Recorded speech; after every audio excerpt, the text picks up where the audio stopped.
My Father watches over me, ready sing. I trust in God wherever I may be, upon the land or on the rolling sea. For come what may, from day to day, my heavenly Father watches over me. I trust in God, I know He cares for me. On mountain blade or on the stormy sea, though billows roll, He keeps my soul. My heavenly Father watches over me. He makes the rose an object of His care. He guides the eagle through the pathless air. And surely He remembers me. My heavenly Father watches over me. I trust in God, I know He cares for me. On mountain blade or on the stormy sea, though billows roll, He keeps my soul. My heavenly Father watches over me. I trust in God, for in the lion's den, on battlefield or in the prison pen, through grace or blame, through flood or flame, my heavenly Father watches over me.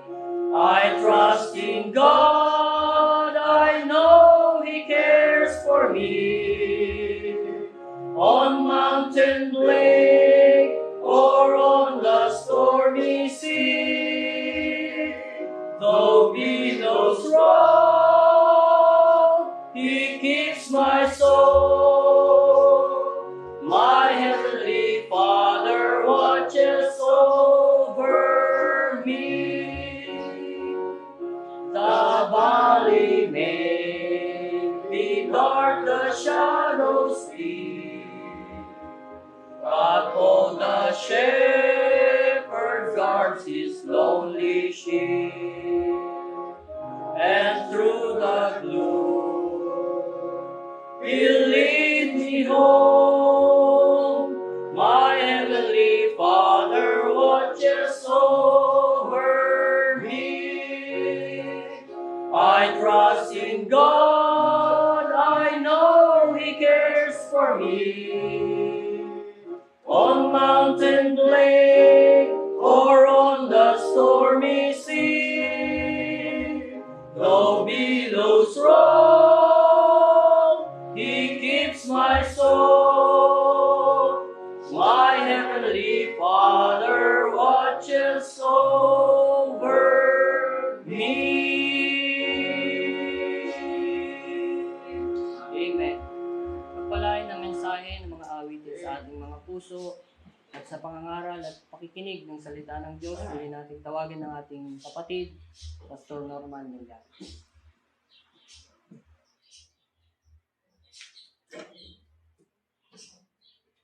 Mabiyayang umaga sa ating lahat.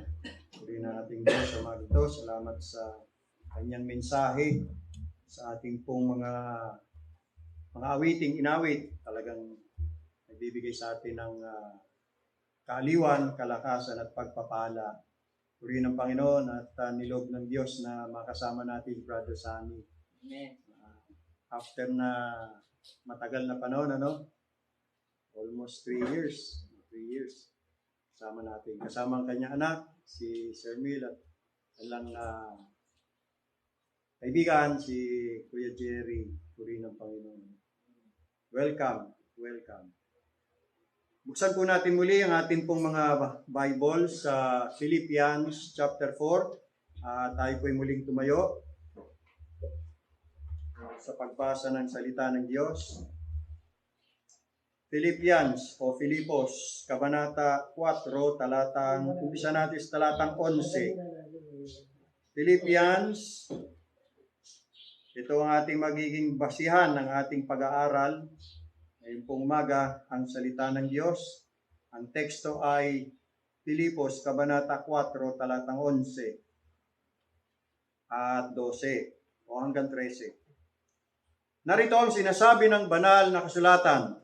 Hindi sa sinasabi ko ang tungkol sa kailangan, sapagat aking natutuhan ang masiyahan sa anumang kalagayang aking kinaroroonan. Marunong akong magpakababa at marunong naman akong magpakasagana.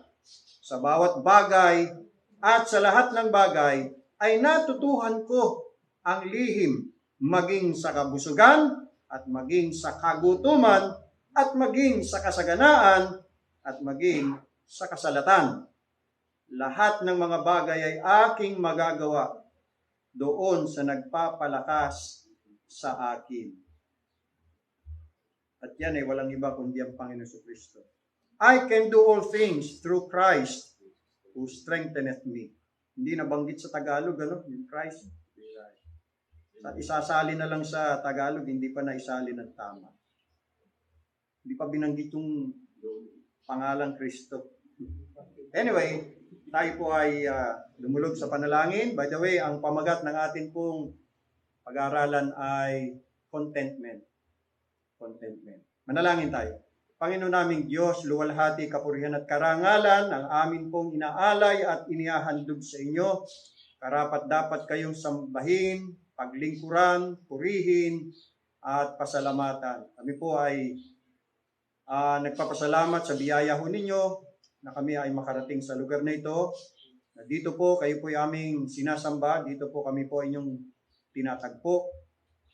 At kami po ay naghahandog ng papuri at pasalamat pati ng aming mga katawan bilang buhay na hain. Dalangin po namin na kalugdan nyo na pagpalain ang pananambang ito. Muling maitaas ang aming Panginoong Jesucristo sa aming kalagitnaan. At kayo po ay tumanggap ng lahat ng papuri, karangalan, kaluwalhatian. Dalangin namin na gawin nyo kaming karapat-dapat. Pagpalain nyo ang mensahe na ipangangaral, gawin nyo po itong pagpapala sa lahat ng mga makikinig. Makapagdulot nawa ito ng kaaliwan ng mga kaluluwa, kalakasan at katatagan ng Espiritu. Unawan nyo sa aming Panginoong Diyos ang iyong kalooban, ang iyong mahalagang mensahe. Tulungan niyo po kami na may sagawa po namin ang iyong mga aral. Pagpalain niyo po kaming lahat. Sa banal na pangalan ng aming Panginoon tagapagligtas na si Jesucristo, ito po ang aming dalangin. Amen. Nakakapunaw kayo? Salamat. Contentment. What is contentment? What does it mean to be contented in life? Kayo, tanungin ko po kayo. Kayo ho ba'y kontento na sa buhay? Kung oo, bakit? Kung hindi naman, bakit? Bakit marami sa mga tao sa mundong ito ay tila yata hindi ho kontento sa buhay? Discontented palagi. Maging ang mga anak ng Diyos hindi exempted. Hindi ko mga anak ng Diyos sila ay hindi na exempted na makaranas ng kawalan ng kakontentuhan sa buhay. People everywhere complain in all walks of life. Tama, mali? Sino sa atin dito hindi nagre-reklamo sa buhay? Taas ang kamay. Ako lang? Samahan niyo naman ako. Lahat tayo guilty dyan. Lagi tayo nagre-reklamo. Kung hindi man minsan, madalas nagre-reklamo sa buhay. Ang contentment ba ay nakakamtan? Ang contentment ba ay achievable? realizable, o ito ay walang iba kundi isang magandang ideal, o isang panaginip lamang ng makata. Ang pagiging kontento ba sa buhay, sa libro lang ho ba yan? O yan po ba ay drawing lang? Ito ba ay makakamit sa lupa? O ito ba ay limitado lamang sa mga naninirahan sa langit?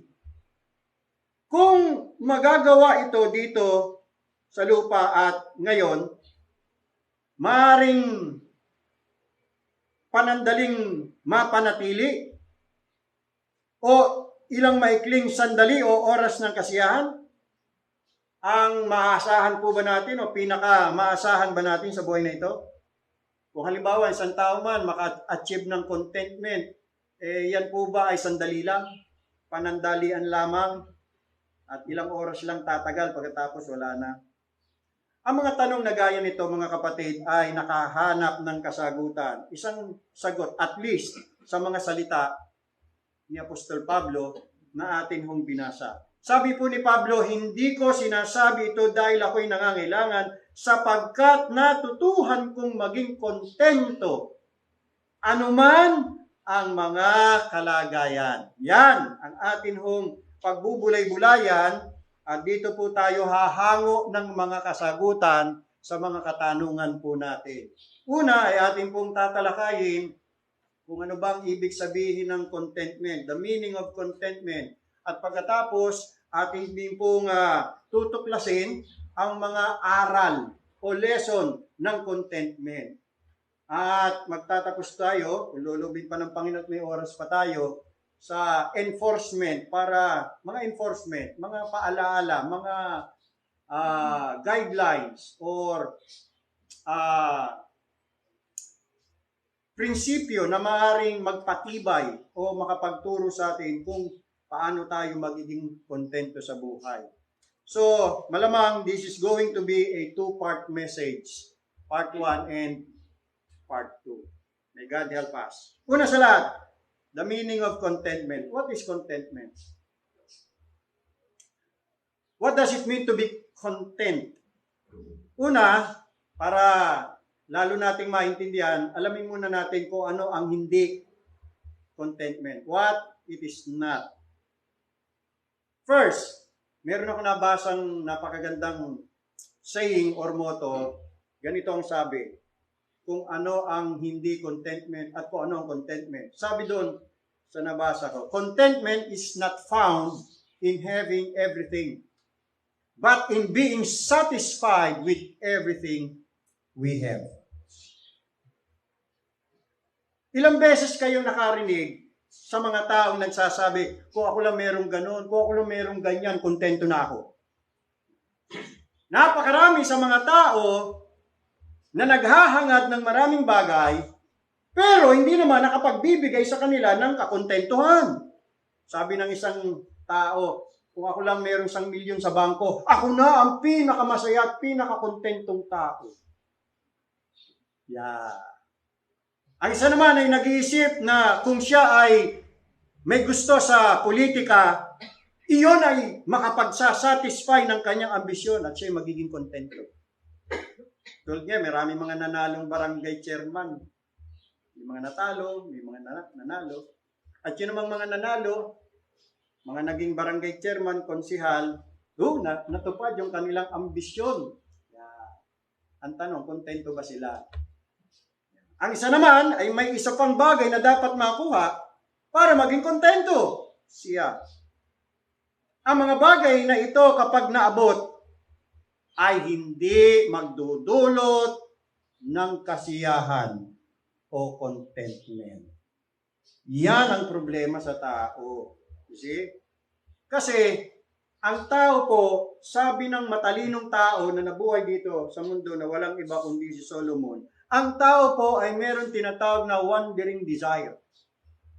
Sa Ecclesiastes chapter 6 verse 9, ganito po ang sabi, 6:9 ng Ecclesiastes, better is the sight of the eyes than the wandering of the desire. This is also vanity and vexation of spirit. Tiningnan ko ang kahulugan nito sa ibang salin, yung contemporary English version. Ganito po ang pagkakasabi. It's better to enjoy what we have than to always want something else. Because that makes no more sense than chasing the wind. So ang ibig palang sabihin ng wandering desire ay yung laging may gusto.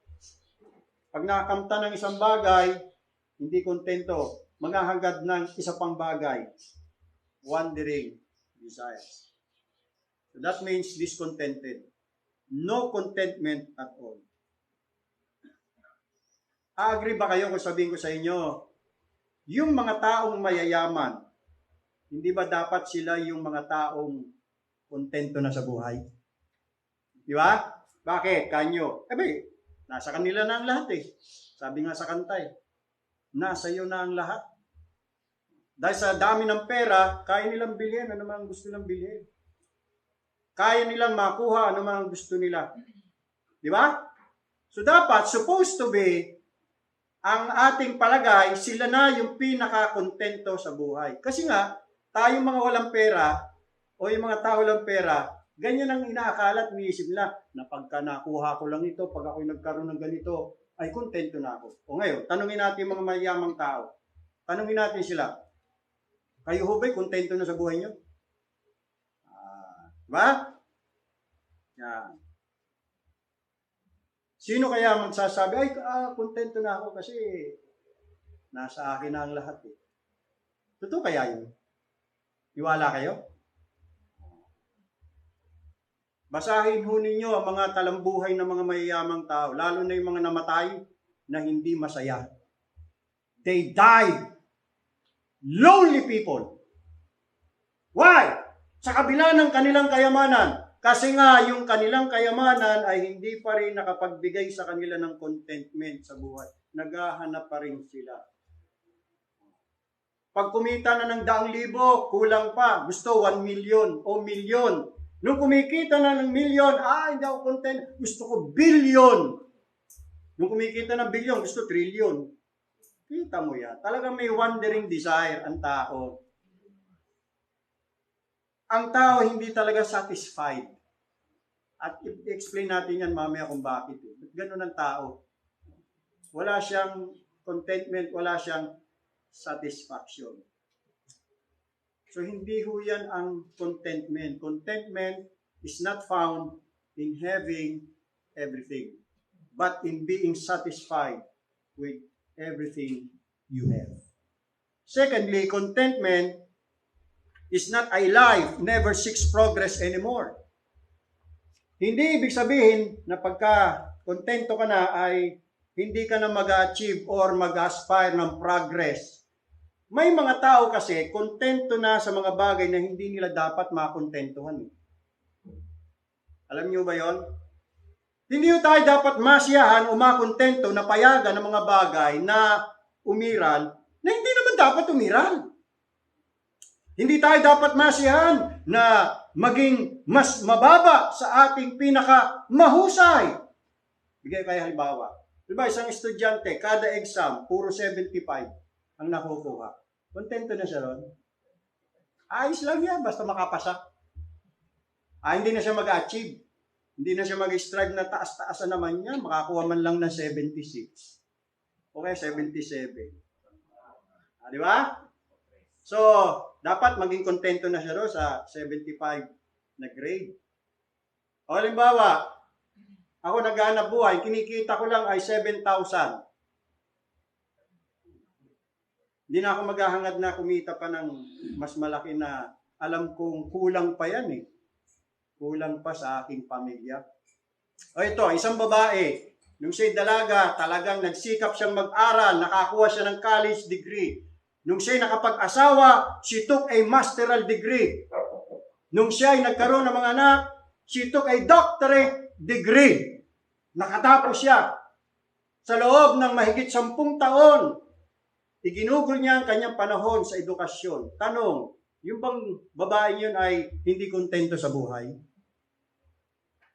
At ngayon, maayos ng kanilang buhay. Yan. So yun lang Yun lang yung mga katanungan eh. Ako po bilang pastor, hindi pa ako kontento sa aking mga nalalaman. Alam ko kulang pa. You get my point? Do you get what I mean? Yan. Hindi ibig sabihin na ang contentment, hindi ka na magsisik ng progress. You know, contentment does not teach laziness. Okay? Ang lambak ng kakontentuhan or the valley of contentment is not a place of inactivity. No? Hindi po yan lugar ng kawalan ng aktibidad.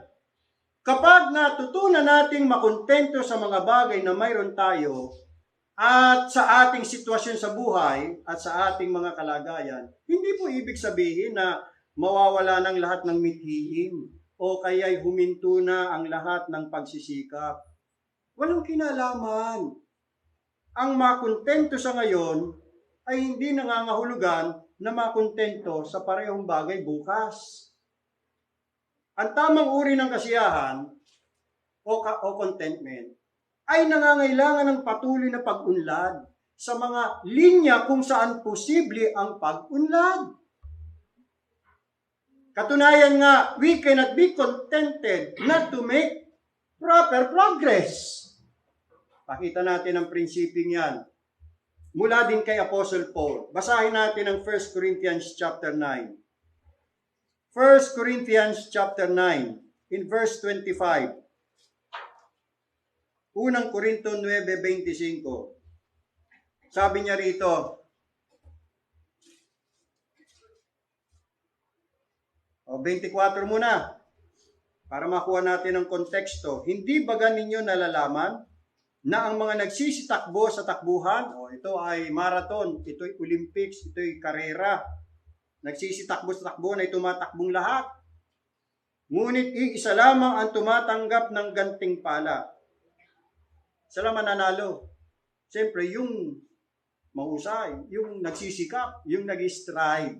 Yun po yung salitang ginamit dito ni Paul, strive. Magsitakbo kayo ng gayon upang magsipagtamo kayo. 25. Ang bawat tao na nakikipaglaban sa mga palaruan ay mapagpigil sa lahat ng mga bagay.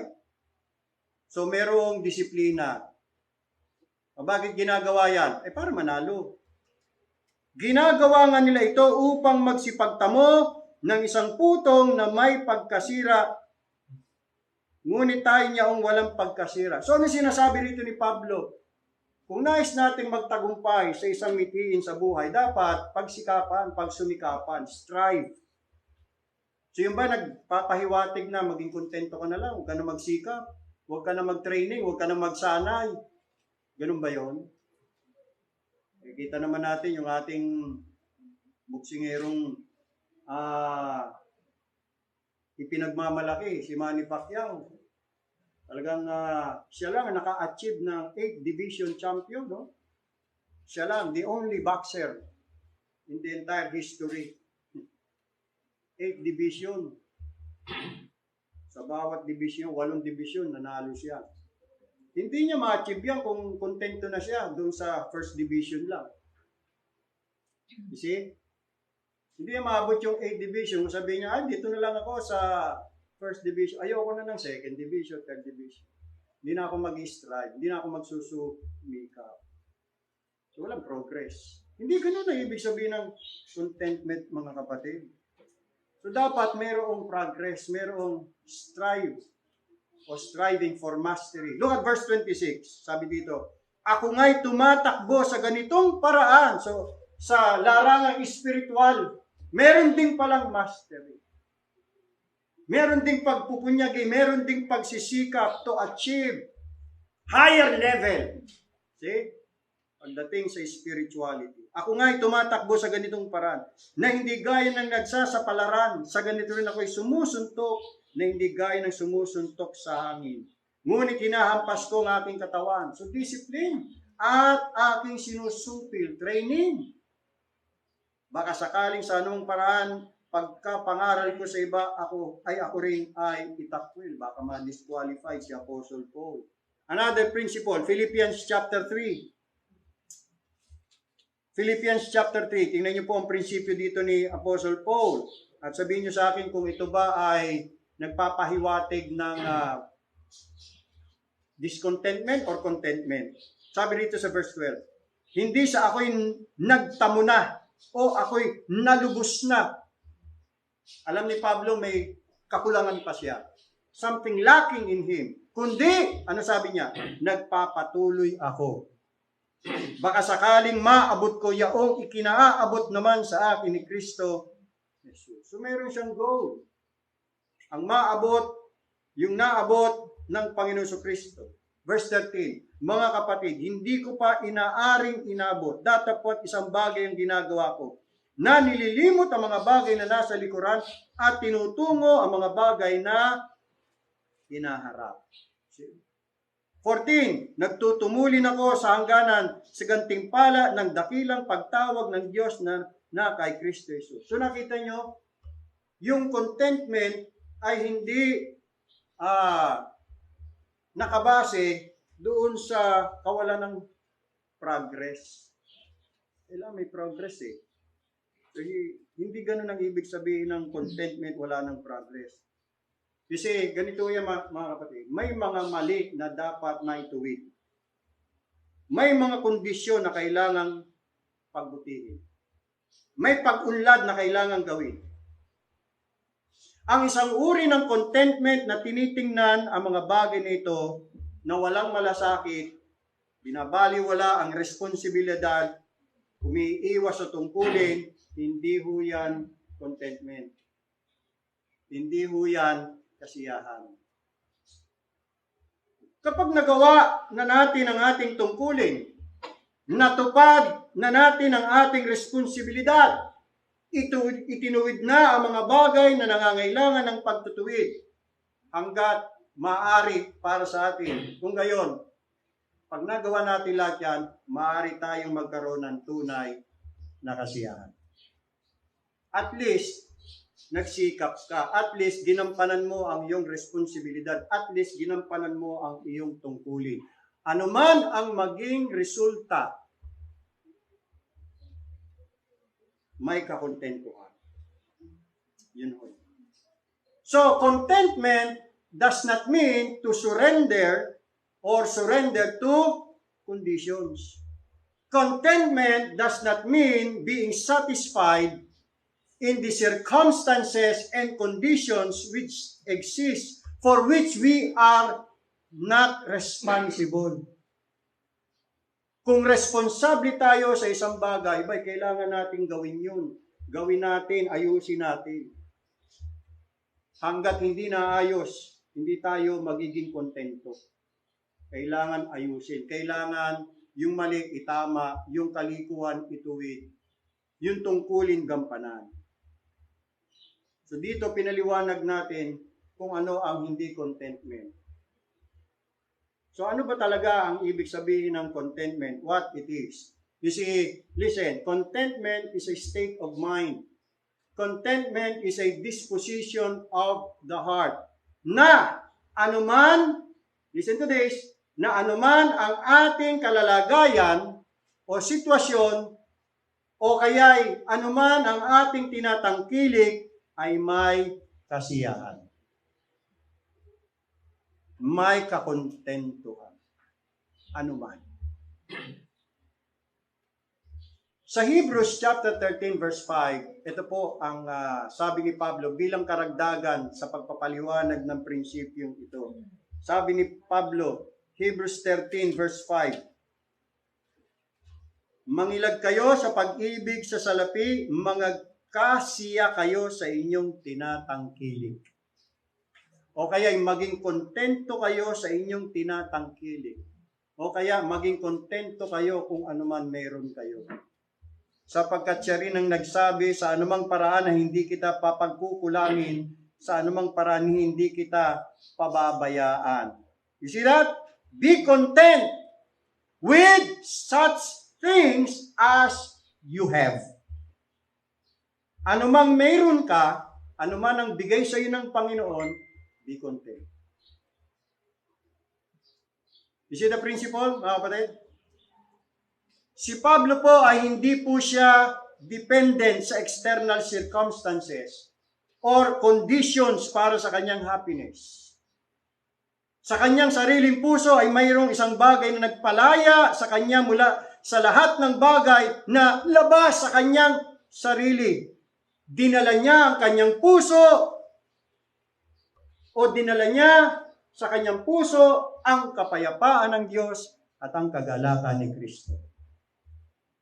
Kaya anuman ang kanyang outward situation, outward circumstances, may kakontentuhan si Pablo. Bakit? Sapagkat nasa kanyang puso ang kapayapaan ng Diyos at ang kagalakan o kasiyahan ni Kristo. Mga kapatid, ang contentment po ay hindi nakasalalay sa ating outward condition. Hindi po yan nakasalalay sa ating outward situation o kaya ay anumang kalalagayan.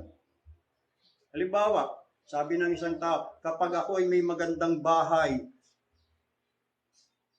kontento na ako. O kaya kapag ako ay merong 1 million sa bangko, masaya na ako. O kaya pag ako ay nakapag-asawa lang, maligaya na ako. Kontento na ako. Kapag yumaman ako, kontento na ako. So saan ho nakasalala yung kaligayahan ng mga taong ito? Doon sa kanilang outward circumstances. Doon naka-dependent ang kanilang contentment. Sa outward circumstances. So you see, ang contentment ay hindi nakasalalay sa ating outward condition. May mga tao na kontento at masaya sa kanilang mga kalalagayan. Samantalang, ang iba naman ay lubos na hindi nasisiyan o nakontento. May mga tao na discontented pa rin kahit sa ilalim ng pinaka-favorable circumstances. Yun nga, sabi ko sa inyo, yung mga mayayaman, tanongin sila kung kontento na sila sa buhay. Palagay ko hindi, kasi lalo pang nagpapayaman eh. Ay, ibig sabihin nun, hindi kontento. Kumikita na ng milyon, gusto bilyon. Gagayahin daw niya si ganun. May narinig na ako artistang ganyan eh. Kumikita na siya ng milyon eh. Sabi, kontento ka na ba? Not yet, sabi niya. Gusto niya gayahin yung mga bilyonaryo. Gusto niya rin maging mayaman. You see? Ganun po yun. May mga tao po na hindi ho kontento kahit pa nasa ilalim sila ng napakaganda at favorable circumstances. Again, ano ang sabi ng Hebrews 13:5? Be content with such things as you have. Sa puntong ito, dito natin makikita na nag-fail ang Israel. At ipinamalas nila ang kasamaan ng kanilang mga puso nang sila ay nagreklamo sa Diyos tungkol sa kanilang pagkain doon sa disyerto, doon sa ilang. Tingnan natin ang sinabi ng Biblia tungkol sa pagkain ng mga Hudyo o ng mga Israelita sa panahon ni Moses sa Exodus chapter 16 verse 35. Exodus chapter 16 verse 35. Nung tinulungan ng Diyos na makalaya ang mga Israelita mula sa pagkakaalipin sa Egypt for 400 years, dinala sila ng Diyos sa disyerto, sa ilang, para dalhin doon sa lupa na pinangako sa kanila ng Diyos, Kanaan. Kanya nga lang, napatagal yung kanilang paglalakbay sa gitna ng disyerto. Sila'y naglakbay doon 40 years. Paikot-ikot lang sila doon eh. At kung tatanungin niyo, bakit sila inabot ng ganong katagal? Dahil sa katigasan ng kanilang mga ulo at puso. Hindi sila marunong sumunod sa Diyos. Pero ang tanong, pinabayaan ba sila ng Diyos for 40 years? Hindi. Kahit hindi sila naghahanap buhay, hindi naman sila pwede magtanim doon. Disyerto yun eh. Pero may nagpakain sa kanila at yan ay ang Diyos. Paano sila pinakain? Ganito, Exodus chapter 16. So verse number 35.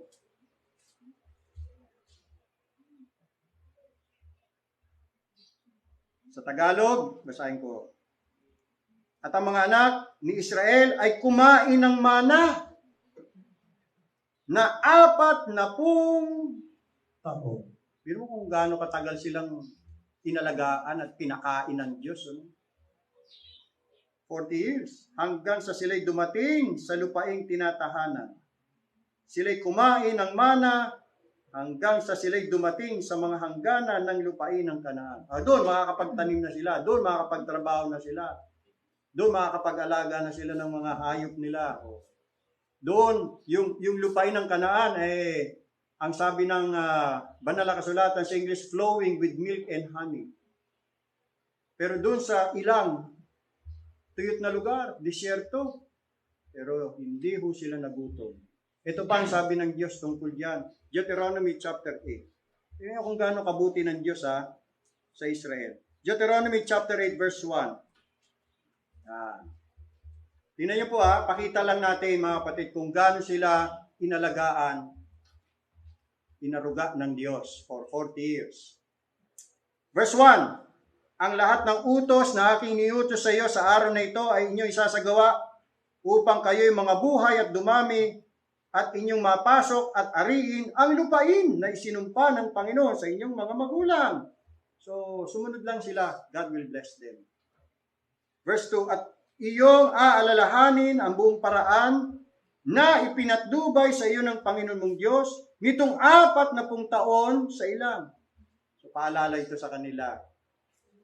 Kung anong kabutiang ginawa ng Diyos sa kanila, upang kanyang mapangumbaba ka at subukin ka na maalaman kung ano ang nasa iyong puso, kung iyong gaganapin ang kanyang mga utos o hindi. 3. At ikaw ay pinapangumbaba niya at pinapagdamdam ka niya ng gutom, pinaranas ng gutom. Pero pinakain. Nagutom pero pinakain. At pinakain kanya ng mana na hindi mo nakilala, ni nakilala ng iyong mga magulang, upang kanyang maipakilala sa iyo, na hindi lamang sa tinapay nabubuhay ang tao, kundi sa bawat bagay na nagmumula sa bibig ng Panginoon. Ito pa, 4. Ang iyong suot ay hindi naluma sa iyo. Biro mo, for 40 years, hindi naluma damit nila. Yung pa rin. Ni hindi namaga ang iyong paa nitong 40 taon. Inalagaan sila ng Diyos. Hindi sila pinabayaan. Hindi naghahanap buhay yan, pero nabuhay. Hindi na kailangan maghanap buhay. Pinakakain sila ng Diyos. You see? Pero anong ginawa nila? Sa kabila ng lahat ng yan, sa kabila ng pinakain sila ng Diyos, inalagaan sila ng Diyos, nagutom sila pero pinakain sila ng Diyos. Anong ginawa ng Israel?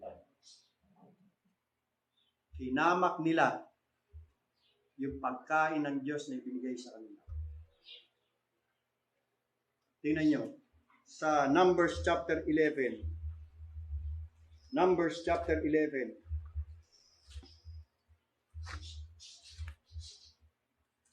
Numbers chapter 11, dito po sa talatang 4,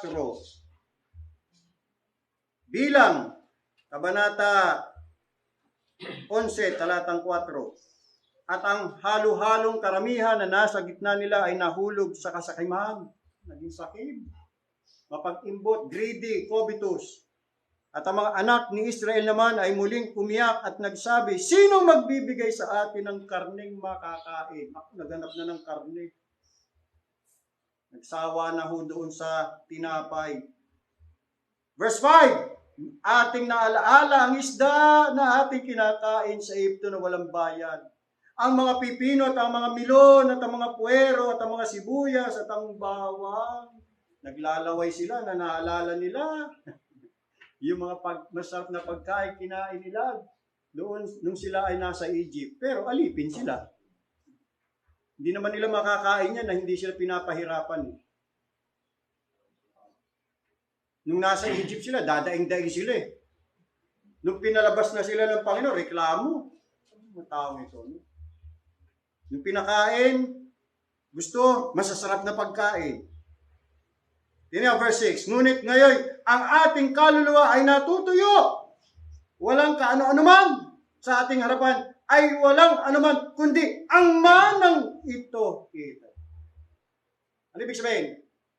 Tinahamak na nila yung tinapay na ibinigay sa kanila ng Panginoon.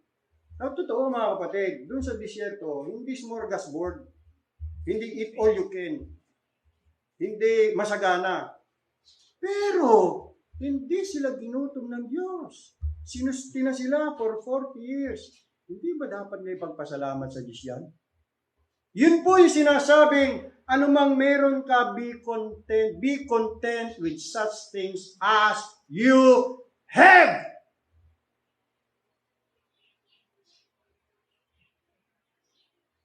That's contentment. That's the concept of contentment. Whatever God has provided for us, we must thank the Lord. We must be grateful and be content. Hindi maghahanap pa tayo. Ay, gusto ko pipino. Ay, gusto ko karne. Sawang-sawa na ako dito sa tinapay na ito. Puro lang mana. Sa halip na magpasalamat. Naunawaan niyo po mga kapatid, hinamak nila yung provision ng Panginoon. Kinutya nila. Minaliit nila. Can you just imagine that? Sa halip na magpasalamat, magpakumbaba sa Panginoon, purihin ang Diyos, meron pa silang nakakain. Kahit man lang tinapay at tubig. Pero hindi sila pinabayaan ng Panginoon. Tsaka, pansamantala lang naman yun eh. Pag binasa niyo yung Deuteronomy chapter 8, dadalhin sila ng Diyos sa lupang sagana eh. Tingnan niyo po, balikan natin Deuteronomy chapter 8. Hindi naman palaging ganyan eh.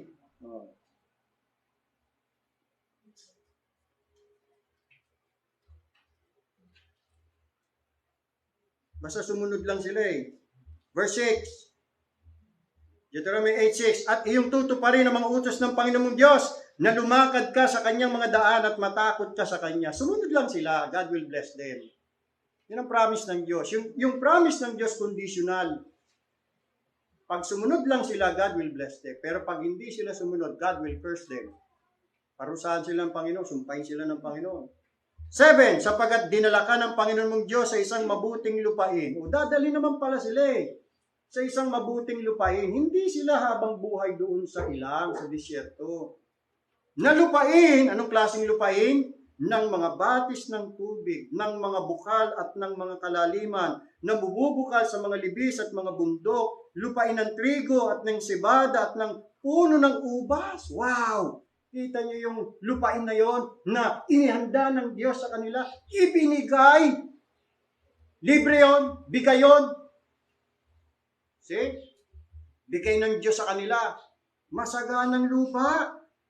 Nandun ang puno ng ubas at ng mga puno ng igos at ng mga granada, lupain ng mga puno ng olibo at ng pulot, lupain na kakainan mo ng tinapay na di kapos, na walang magkukulang sa iroon.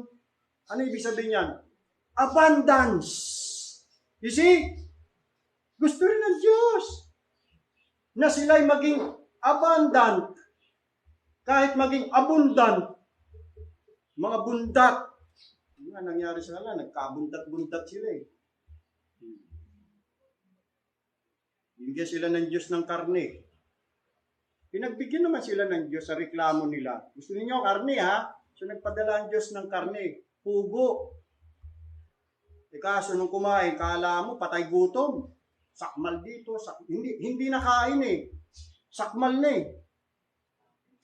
Ano nangyari? Di na impatyo sila. Patay! Nagkandamatay sila doon sa ilang. Pinagbigyan din naman ng Diyos yung kanilang makalupat, makalamang hangarin. Kaya lang, nangamatay sila. Hindi natunawan eh. Sa katakawan. Pag binasa niyo storya. May tamang panahon ng Diyos. Pasasaganahin din naman sila eh. Kaso nagre-reklamo. Hindi makakontento muna doon sa kung anong kaloob ng Diyos. Mana, tubig. Nagmamadali. Ay, reklamo agad eh. They want more. They want something more than mana. Bibigay naman ng Panginoon eh. Maghintay lang sila. That's the point. Tuloy ang basa, lupain na ang mga bato ay bakal at ang kanyang mga burol ay makukunan mo ng tanso at kakain ka at mabubusog ka. Yun ang importante. Yung kakain tayo na satisfied. Hindi yung mga mayayaman kain ng kain pero hindi kontento. Iba yung sagana ang pagkain, mamahali ng mga pagkain, nakalapag sa mesa, kain ka ng kain, pero hindi ka naman nabubusog. Wala kang appetite. So, anong silbi ng masarap na pagkain? Wala ka naman palang gana. Anong silbi ng magandang kama? Hindi ka naman makatulog. So, ibig sabihin, kahit na pala tuyo lang ang pagkain at may matching kamatis, pero nabubusog ka at masaya ka.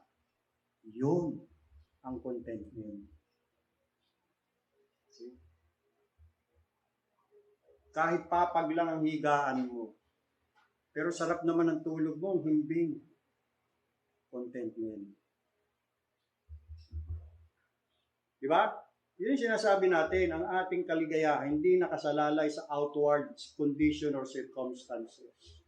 Kaya papag man yan, kaya malambot na kama yan, walang pinagkaiba yan eh. Ang importante, mahimbing tulog mo. Masarap tulog mo. You get the point? Tuloy basa. At iyong pupurihin ang Panginoon mong Diyos dahil sa mabuting lupain na kanyang ibinigay sa iyo. Yan.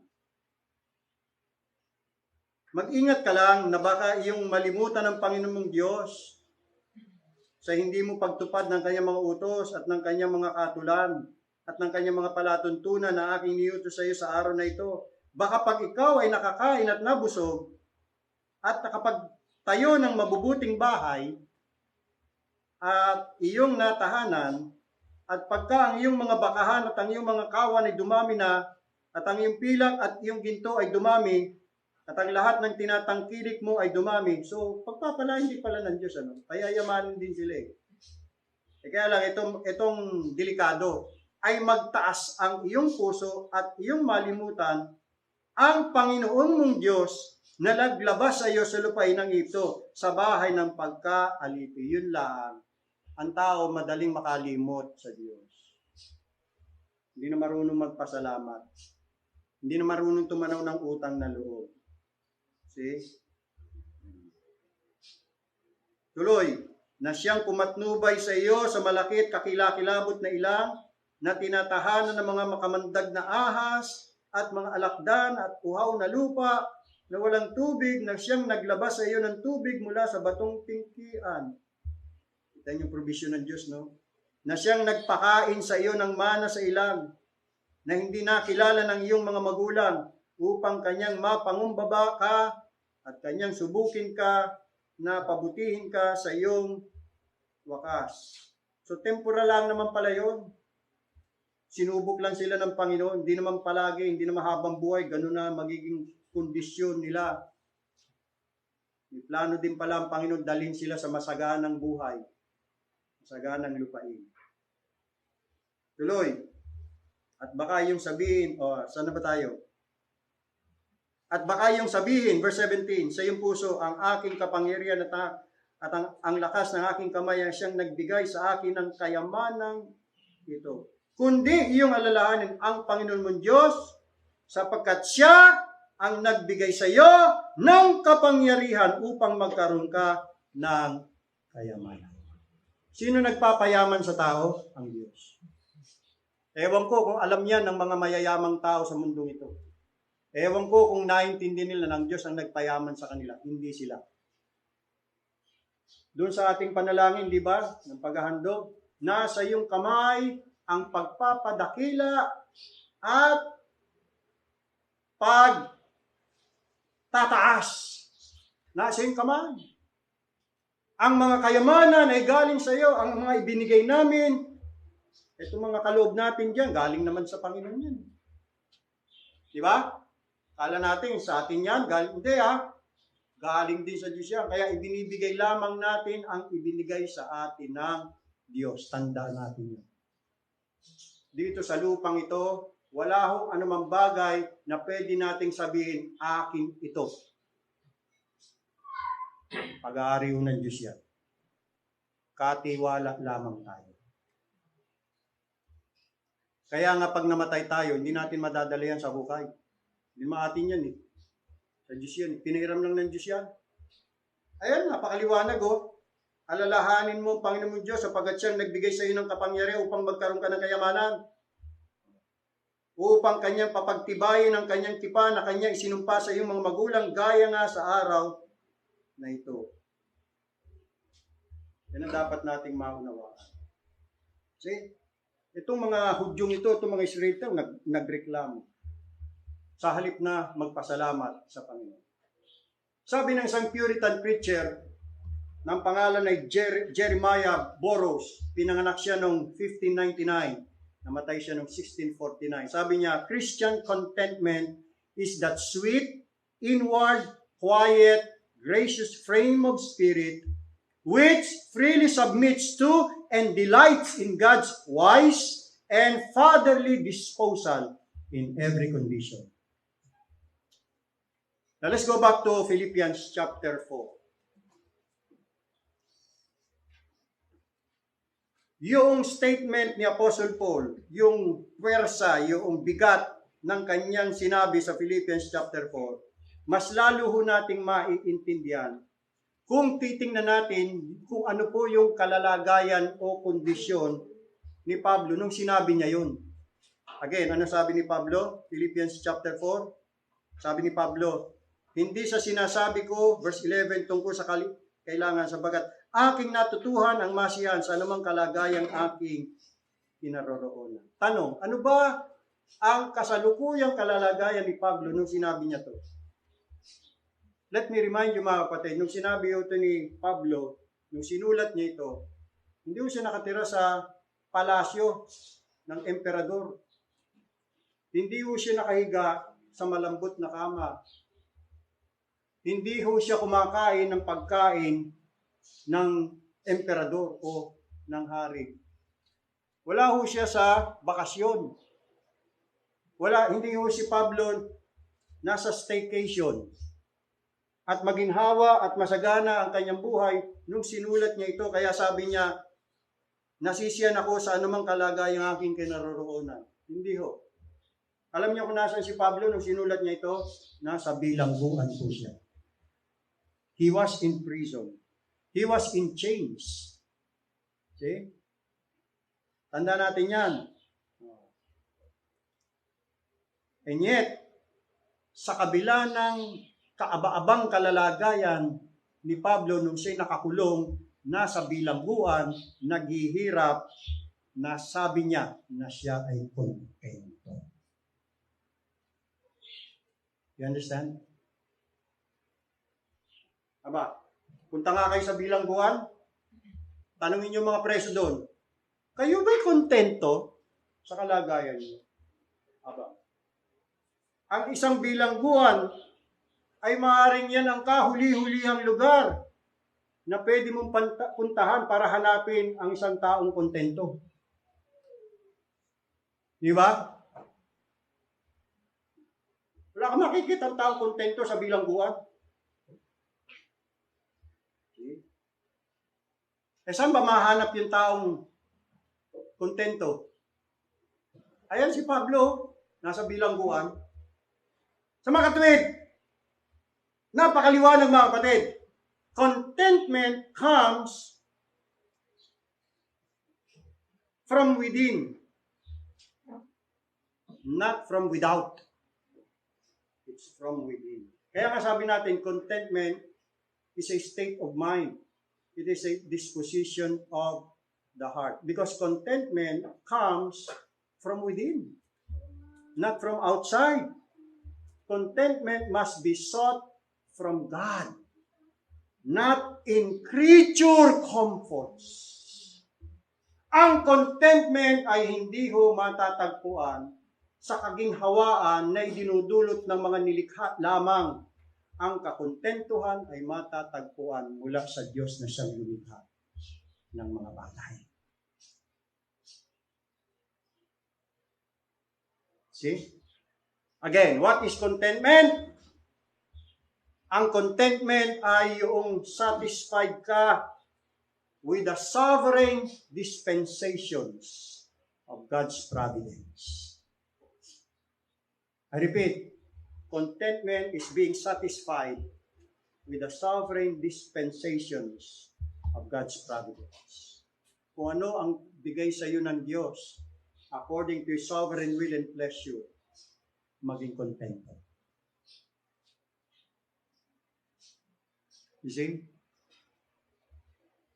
Dispense. Kung ano yung ibinibigay, kung ano yung ipinagkakaloob ng Diyos, ayon sa kanyang sovereign, wise decision, plan, and counsel o kalooban, tinatanggap na may kasiyahan. Katulad nun yung mana, bigay ng Panginoon sa Israel. Dapat yung tinanggap nila ng may kasiyahan. Yun ang kaloob ng Diyos eh. Temporal lang naman yun.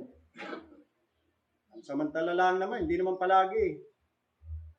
Nakita naman natin, may plano ng Diyos, dadalhin sila sa lupang sagana at magkakaroon sila doon ng masaganang buhay. But they have to wait. At kung sakaling dalhin man sila o makarating sila doon, tanggap din nila yun. Ang problema, yung masagana, tanggap. Yung kawalan, hindi tanggap. You see? Kasi walang kakontentuhan. Contentment, again, is being satisfied with the sovereign dispensation of God's providence. It is the opposite of murmuring. Kabaliktaran ng pagrereklamo na yan ay espiritu ng paghihimagsik laban sa Diyos. Na para bagang yung putik sa kamay ng magpapalayok ay nagrereklamo at sinasabing, ba't mo ko ginawang ganito? Ba't mo ko ginawang ganito? So sa halip na mag-complain sa anumang kalalagayan na pinaglagyan sa kanila o sa kanya ng Panginoon, ang taong kontento ay mapagpasalamat na ang kanyang kondisyon at kalalagayan ay hindi mas malala kaysa sa kasalukuyan niya yung kalagayan. Nagpapasalamat pa siya. Salamat, Panginoon. Kahit kami nasa ilang, may pagkain pa rin kami, mana, kaysa naman sa wala. Mahigit nakakakain pa kami. Salamat po sa inyong provision. Sa halip na buong katakawan na maghangad ng isang bagay na masigit pa kaysa doon sa kasalukuyang pangangailangan, ay siya'y nagagalak, nagpupuri, nagpapasalamat na ang Diyos ay nagmamalasakit pa rin sa kanya. Ang ganyan taong kontento ay talagang maganda spirito.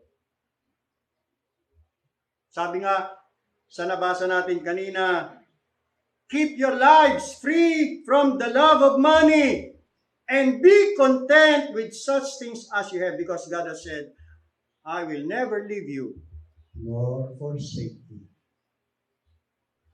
At yun, yung promise na yun po dapat ang magdulot sa atin ng contentment and joy. The promise, na sabi ng Diyos, hindi kita iiwan, hindi pabagal. Now let's go to the lesson of contentment. Alright? Siguro,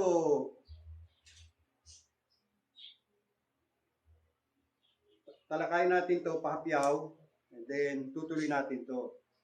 Importante kasi ito eh. Yung lesson. Kasi sabi ni Pablo, not that I speak in respect of want, for I have learned in whatsoever state I am, natutunan ko na anuman ang aking kalagayan, may kakontentuhan ako. Pansin niyo na, natutunan ko, anuman ang aking maging kalagayan, ay ako'y kontento. So ano nakita natin dito? Una, contentment is a reality. Contentment is achievable. Contentment is an actual experience. Kasi sabi ni Pablo natutunan ko na maging kontento. Naintindihan niyo yun? Diba? Ngayon ang tanong, paano nakapasok si Pablo sa ganitong karanasan? And ano ang kinapapalooban ng karanasang ito? Ang sagot sa unang tanong, paano nakapasok si Pablo sa ganitong kalalagayan, sabi niya, natutunan ko na maging kontento. So ano nakita natin? Contentment is a lesson to be learned. Pinag-aaralan pala yan. Yan pala ay natututunan. Sabi ni Pablo, I have learned in whatever state I am therewith to be content. And then pagkatapos niya, sinabi niya ang ilan sa mga bagay na natutunan niya. Sabi niya, natutunan ko. Sabi niya rito, marunong akong magpakababa.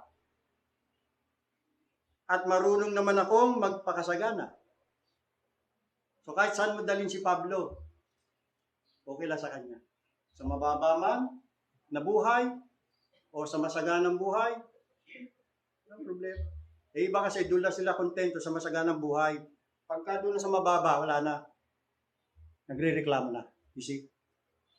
Ano pa? Sabi niya, sa bawat bagay at sa lahat ng bagay ay natutuhan ko ang lihim maging sa kabusugan at maging sa kagutuman at maging sa kasaganan at maging sa kasalatan.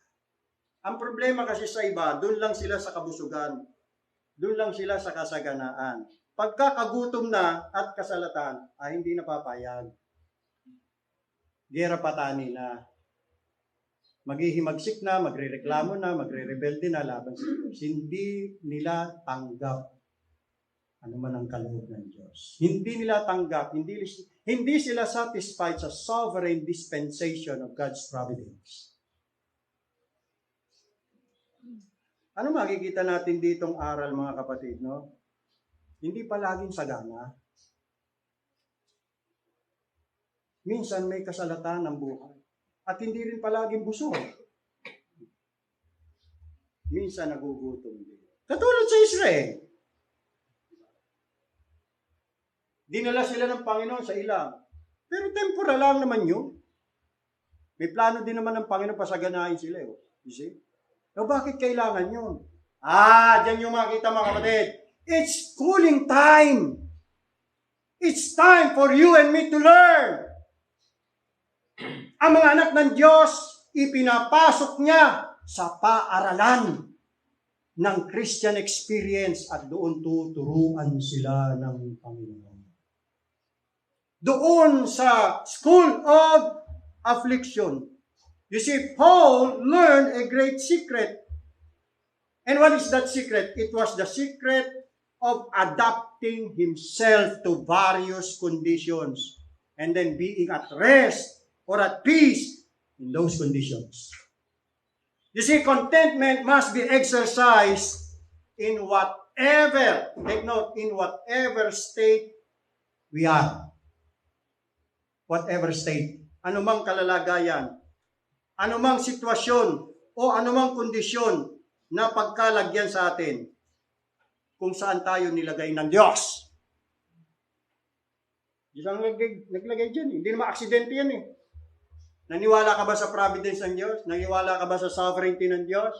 Na lahat ng bagay sa mundong ito, lalo na sa buhay mo, fix na yan ng Diyos, planado na yan ng Diyos before the foundation of the world.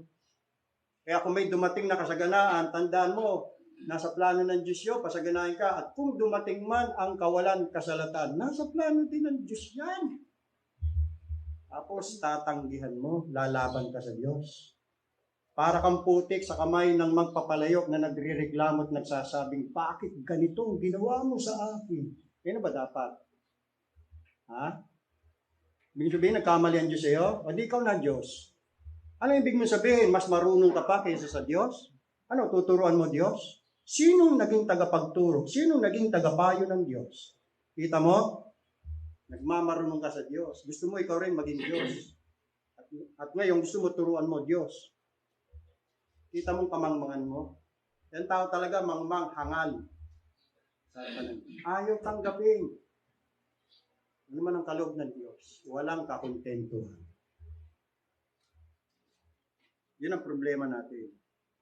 See? Hindi ho sinabi rito ni Apostle Paul na tinanggap ko ang bautismo ng banal na Espiritu at dahil dyan, naging kontento ako sa buhay. Hindi eh. Hindi ho niya iniukol ang pagpapala sa kanyang perpektong pagkakasakdal o banal. Hindi po rin ito bunga ng kanyang natural na disposisyon o asal o ugali. Ang contentment, mga kapatid, ay isang bagay na natutunan ni Pablo sa paaralan ng Kristiyanong karanasan.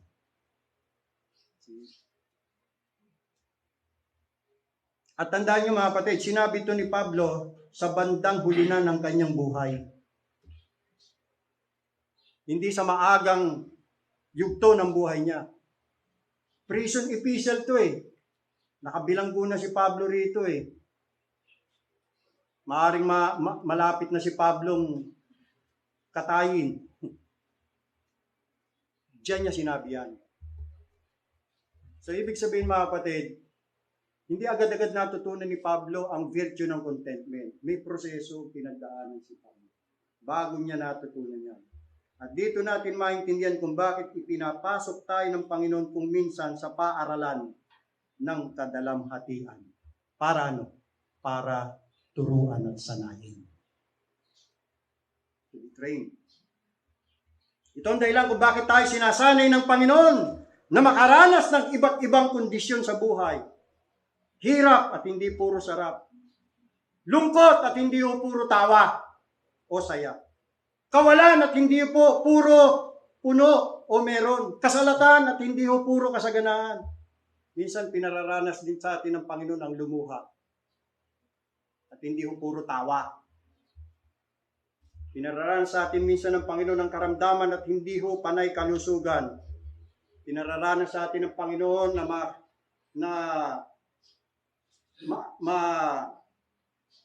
ma-touch, ma-experience ang mababa, ang ibaba, at hindi puro itaas. Gutom, at hindi puro kabusugan. Kasi mahirapan po ang isang tao na matulog sa matigas na papag o sahig. Kung sanay siyang matulog sa malambot, hindi siya pwede doon. Magre-reklamo yan. Ganon din ang isang Kristiyano. Hindi puro blessing, ha? Hindi puro kasaganaan. Sasabihin ng tunay na anak ng Diyos, di naghihirap. Sino sabi sa iyo? Saan mo natutunan yan? Ha? Saan mo nabasa sa Biblia hindi naghihirap? Panginoon Kristo nga eh. Yun talaga, lehitimong anak ng Diyos yun, ha? Naghihirap eh. Tapos ikaw hindi? Kaya nga nung nakita ni Satanas si Kristo nasa ilang eh, gutom na gutom eh. Sabi, anak ka ba nga? Anak ka nga ba talaga ng Diyos? Kung ikaw anak ng Diyos, yan ang bato, gawin mo tinapay. Kasi ba't ka ginugutom? Kita mo sa Satanas. Di ba dapat ang anak ng Diyos hindi ginugutom? Di ba dapat ang anak ng Diyos sagana? Sino naman nagturo sa iyan? Si Satanas. Ha? Paano matututo ang tao? Puro lang kasaganaan. Walang hirap. Ano tawag natin dyan? Yung bata, puro na lang lahat ng gusto, binigay. Ang tawag dyan, laki sa layaw. Konsentidor ang magulang, hindi man lang turuan. Paano maghanap buhay, magsikap, mahirapan, maghugas ng pinggan, maglinis ng bahay. Puro sarap eh. Hawak na yung cellphone, iPad, nakahilata sa sopa. Nanay, gutom ako. Pay merienda. O anak, andyan na. Anong gusto mo, anak? Ganun ba, Diyos? Ano tayo matututo pagka ganun lagi ang Diyos sa atin? Hindi tayo matututo niya. Kaya nga si Pablo, natutunan ko. Yan. Tinuturuan tayo ng Panginoon. Kasi kabubuti din natin yan. Kaya yung mga nagsasabi sila Kristiyano, puro lang kabusugan, puro blessing, kasagana, wala natutunan yan sa buhay. Hindi natuturuan ng Diyos yan, baka hindi niya anak. Kasi yung totoong anak ng Diyos, sinasanay niya, tinitry niya yan. Dadali niya sa paaralan ng kapighatian. School of affliction. School of suffering. At doon i-educate ng Panginoon. Napakaganda ng training ni Pablo. Natutunan ko. Ano bang kalagayan? Okay lang sa akin. Saan mo ko dalhin? Sa hirap man o sa ginhawa? Kagutuman man o kabusugan man? Ayun. Natutunan ko. Tinuruan ako ng Panginoon. Flexible lang. Yun ang maganda. Diba sa pastor, maganda yung ganun. May mga pastor, puro lang kabusugan ang alam eh. Ayaw mag-suffer for Christ's sake. Okay? Sabi ni Pablo, marunong akong magpakababa at marunong naman akong magpakasagana sa bawat bagay. At sa lahat ng bagay ay natutuhan ko ang lihim maging sa kabusugan at maging sa kagutuman at maging sa kasaganan at maging sa kasalatan. Lahat ng mga bagay ay aking magagawa. Doon si Kristo na nagpapalakas sa atin o sa atin. Kaya makita natin, pwedeng i-enjoy to the full. Pwede niyang i-enjoy to the full ang mga bagay na nagbibigay sa kanya ng kasiyahan. Maaari rin siyang magdusa ng may pagtitiis. Ang mga bagay na dumating sa kanya upang pagtiisan. Ngunit, maging sa kagalakan o pagdurusa, mayroon si Pablo na panloob na kasiyahan ng Espiritu. Ang katahimikan at kapayapaan nagpayaman sa kanyang kaluluwa. At ang pinakamatindi dyan, mga kapatid, lahat yan ay nagawa ni Pablo dahil kay Kristo na nagpapalakas sa kanya. Yun ang sekreto. Si Jesus Christ. Makita natin dito, we can never be contented in life without Jesus Christ. That's the secret of contentment. It's Jesus Christ. Wala kang mahanap na taong kontento dito sa buhay na wala si Kristo sa kanyang buhay. That cannot be, that's impossible. Because money cannot satisfy your life. Nobody can be contented with riches. It's only Jesus Christ who can satisfy the longing and empty soul. Ang tanong, meron ka na bang Jesucristo sa buhay mo? Si Kristo na ba ang iyong Panginoon na tagapagligtas? Siya na ba ang iyong hari? Siya na bang nasusunod sa buhay mo o ikaw pa rin? You better surrender yourself to Jesus Christ. Bow to His will. Commit yourself to Him. At siya bahala sa lahat ng iyong buhay. Come to Jesus Christ. Repent of your sins. Siya lamang ang taong makapagpapatawad at makapaglilinis sa iyong mga kasalanan. Sapagkat siya yung kordero ng Diyos na nagalis ng kasalanan ng sanlibutan. Wala nang ibang makapaghuhugas ng kasalanan ng isang taong makasalanan, kundi ang Panginoon Kristo lamang. Hindi po reliyon, hindi po bautismo, hindi po communion, hindi po bendisyon, hindi po panalangin, hindi po mga gawang pangreliyon, kundi si Jesus Christ lamang. Mahalaga ang Panginoon Kristo. Yan. Ikaw na makasalanan, lumapit ka sa Kanya upang ikay mapatawad sa iyong mga kasalanan at ikay linisin sa lahat ng iyong karamihan. Magtiwala sa Panginoong Kristo para sa iyong kaligtasan at buhay na walang hanggan. Tutuloy po natin yan, mga kapatid. Mamayang gabi. Pagpalain ng Panginoon Diyos ang mensahe sa ating mga puso. Tayo po'y lumuhod, manalangin.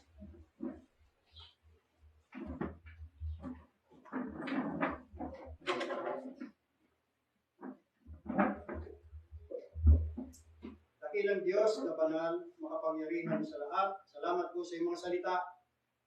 na itinahayag at itinalam sa aming Panginoong Diyos. Salamat, pinakilala niyo na kayong aming kasapatan sa pamamagitan ng iyong anak na si Yesu Kristo.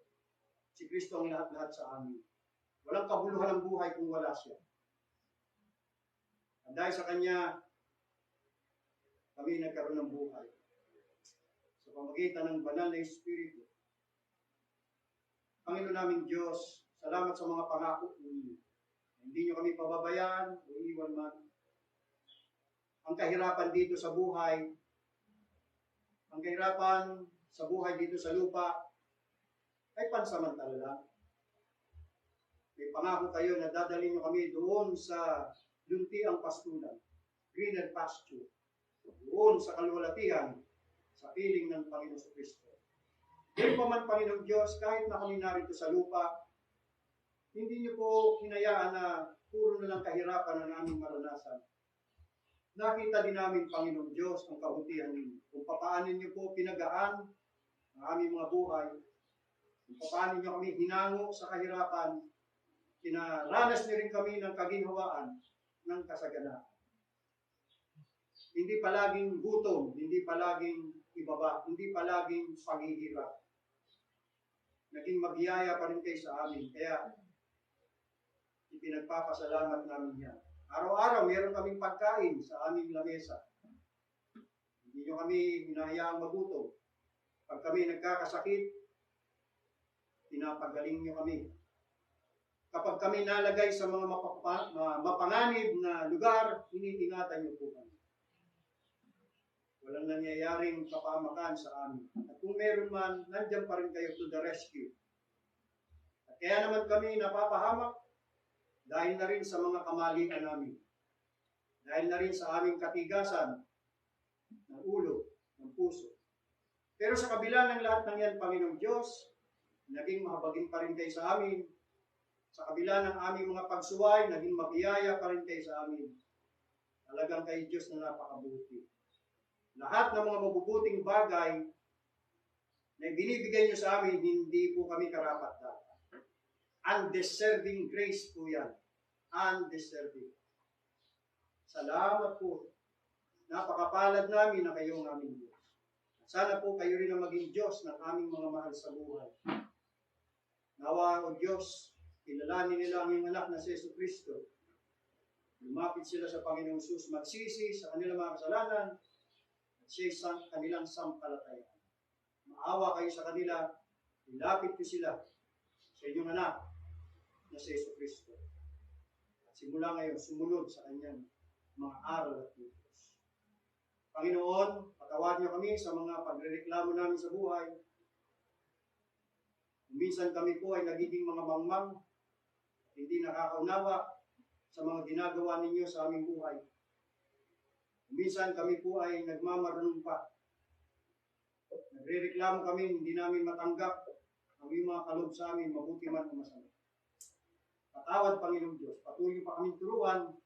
Marami pa kaming mga bagay na hindi naintindihan at naunawaan. Salamat po, napakatyaga niyo po magturo sa amin.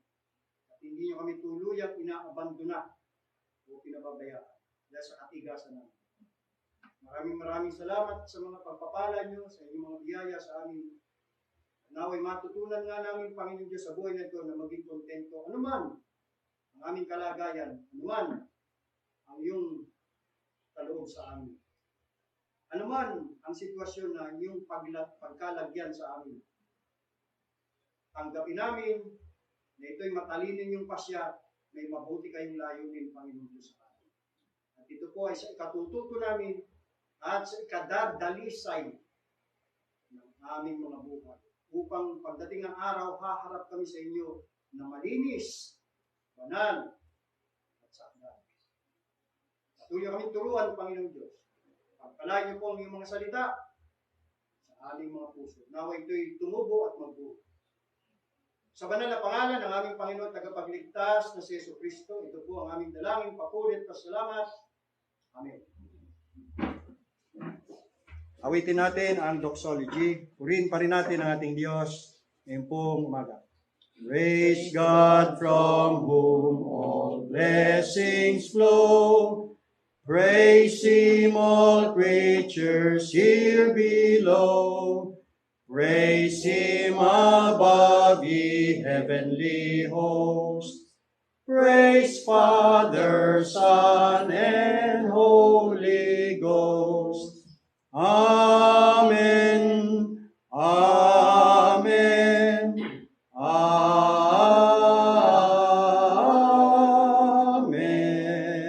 Magandang umaga ho. Tapos na ating banal na pagtitipon. Salamat po. Mamaya po muli, no? Meron tayong pananambahan alas 4 ang hapon. Kita-kita tayo muli. God bless. Puri ng Panginoon. Sama natin si Brother Sunny. Salamat sa Diyos. At ang kanyang anak, ang pangalan si Emil. Bigan na si Jerry. Praise the Lord. Salamat.